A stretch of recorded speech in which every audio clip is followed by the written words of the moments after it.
अस्सलाम वालेकुम नाज़रीन, मैं हूं आपकी होस्ट ज़ोया काजी और आप देख रहे हैं अल सादिया तिबी फाउंडेशन के प्लेटफॉर्म से मुझे। नाज़रीन, कुछ लोगों का मुझसे सवाल है कि हम अपनी शादीशुदा लाइफ को कैसे बेहतर बनाएं।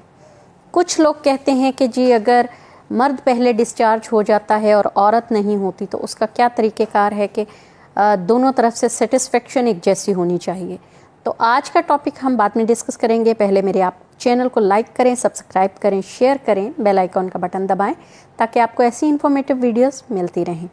अच्छा, कुछ लोगों का सवाल है कि हमारी वाइफ जो है वो बहुत देर में डिस्चार्ज होती है, कई होती नहीं है, तो क्या प्रॉब्लम हो सकती है।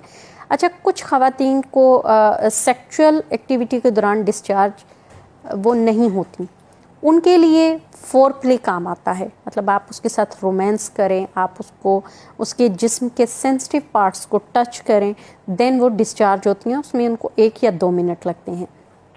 लेकिन सम टाइम जेंट्स को नहीं पता होता और वो बहुत ज़्यादा कंफ्यूज्ड होते हैं और वो अपनी टाइमिंग बेहतर करने में लग जाते हैं कि हमारी शायद टाइमिंग ठीक नहीं है, जिसकी वजह से हमारी जो लाइफ पार्टनर है उसको डिस्चार्ज होने में प्रॉब्लम है। तो उनकी जो अच्छी खासी टाइमिंग होती है 10-15 मिनट की, वो उसको 30 मिनट पे करने में तुल जाते हैं। जबकि टाइमिंग जो जेंट्स की है वो 2 से 3 मिनट भी काफ़ी है, कोई बड़ा इशू नहीं है।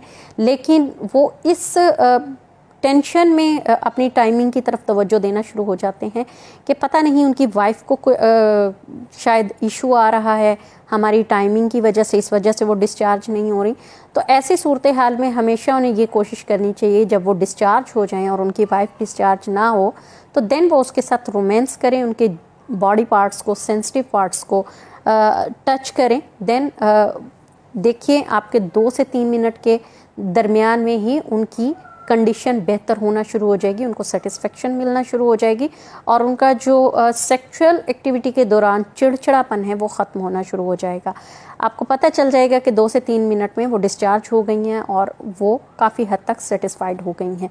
क्योंकि ये एक ऐसा सवाल है कि जिसको करना बहुत ज़रूरी था लोगों का, क्योंकि बहुत सारी लोगों ने अपनी टाइमिंग को बढ़ाने के चक्रों में डिफरेंट मेडिसिन खा के अपना बेड़ा कर लिया है और अब उनकी ये कंडीशन है कि उनको काफ़ी टाइम लग जाता है डिस्चार्ज होने में और ना तो वो खुद डिस्चार्ज होते हैं, उसकी वजह से उनका जो लाइफ पार्टनर है वो बहुत ज़्यादा सफ़र करता है और उसको बहुत गुस्सा भी आता है, वो चिड़चिड़ेपन का शिकार हो जाता है और वो एट द एंड अपने लाइफ पार्टनर को साइड पे कर देते हैं, अपने पार्टनर को किक आउट करते हैं और समटाइम तो रिलेशन ख़त्म होने पर भी आ जाता है, ताकि उनका ये जो बहसो बहसी का चक्कर है, ये जो उनका लॉन्ग टर्म टाइमिंग है, इस वजह से भी कई लोगों को प्रॉब्लम जो आती है वो अपना रिलेशन इसी वजह से ख़त्म कर देते हैं। क्योंकि कई लोगों की टाइमिंग कुदरती बढ़ जाती है, कई लोग मेडिसिन खा के अपनी टाइमिंग बढ़ा लेते हैं।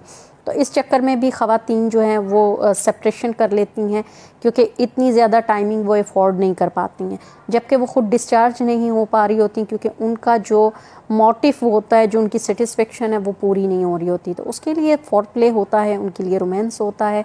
आप कोशिश करें जब आप खुद डिस्चार्ज हो जाएँ तो उनके लिए आप उनको सेटिस्फाइड करने के लिए, उनको डिस्चार्ज करने के लिए उनके साथ रोमांस करें, उनकी बॉडी पार्ट्स को, उनके सेंसिटिव पार्ट्स को टच करें ताकि वो भी सेटिस्फाइड हो सकें, ना कि अपनी टाइमिंग बढ़ाने के चक्रों में डिफरेंट मेडिसिन खाएं ताकि आपकी मेडिसिन की वजह से दोनों को प्रॉब्लम हो और आपके रिलेशन पर कोई असर पड़े। तो उम्मीद है नाजरीन आपको ये वीडियो समझ में आई होगी, आपको पता चल गया होगा कि दोनों की सेटिस्फेक्शन के लिए क्या ज़रूरी है। दुआओं में याद रखिएगा, अपना बहुत सारा ख्याल रखिएगा। अल्लाह हाफिज़।